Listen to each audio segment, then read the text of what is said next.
Ing inin ni sulod na ko nga hisa dari sa farm. Ing inin ni man nung bakit ano to, I just wanted to tell you yan ang mga ano ing ayan, magagagmay pa yung ano nila, mga ito yung sinabi ko sa inyo na pitsay. Ayan na, pitsay, ayan. Tsaka dito mga ano ito, upo pala ito, kaya pala nagkatay-katay dito.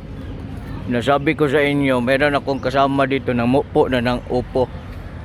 Ayan o, si Ing-Ing. Ing-Ing. Ano, ganito ang gawin niyo. Ayan, napakadagko na kasi ng ano, mga ano, pitsay. Napila po ng ano anidoy, ang bugkos. Tuludos Ginoo ko patong baratuha. Mo na mga tumudi. Baligya sa kog tuludos kaya ako nang i-online selling. Ing-inin ni mo na ko nagkuan. Tag 50 ang budkos.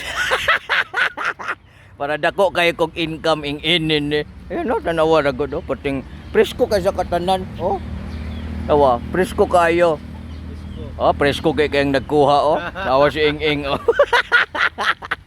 Kaya kasi Ing-Ing madto ko dengan hiki na daw diri tong ginatawag nga first time ko makakita og karang namunga gyud ang pipino. Ito pala ang pipino. Yan, may dahon na yelo, pipino yan. Pakikita natin dito yung bunga. Uy, Ginoo ko na bunga yo. Ing-inin ni tik-atik nga dangan ni kataw-katawa ta video-video. Anong vlog-vlog ta aron makalibre. Ayun ay gagmay garagamay nga pipino. And also, mayroon ding dako nga pipino. Ayun. Kakuha tayo. Ayun, gipupo na niya napaisa nga ni labas pa kay pipino nga ni. Kaya ang discard niyo yon. Mag-vlogger kayo. I'm telling you, pusang iring na dito pala ang pera sa vlogging. Mag-vlog-vlog lang kayo, tapos sabihin nyo, i-upload nyo sa YouTube. Maulaw mo na sila. Mahiya sila sa iyo, bigay nila yung pipino. Ing-inin.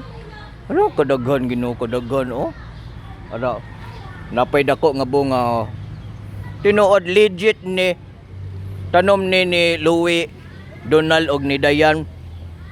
Tapos ang tiker nga ni araw si Ing-Ing, tanawa ko si Ing-Ing, Ginoo ko. Nagsablig-sablig pagkuan. Giigang siguro sa siyang naong, galimuot sa siyang kaugalingon. Ara, ayan ng bunga Makiktan mo dito, grabe ang gulay. Dito sa palibot, puro pepino, doon puro pitsay. Ing-inin ni dire. Kuan. Sa mani nga dagko magdahon. Tangkong. Kuyaw kay lang tangkong Isa ka dahon ani. Kuan ni kaning ang bay dahon ang baligya na to ani kuan. Kaning 30 tulo ka dahon. Napakadagko kasi ng dahon niya. Ayan Ito lang mag-agriculture na kayo. Magparto tayo kasi hinugasan na yung mga ano namin. Ayan Hinugasan yung gikamang na mga kuwan pipino.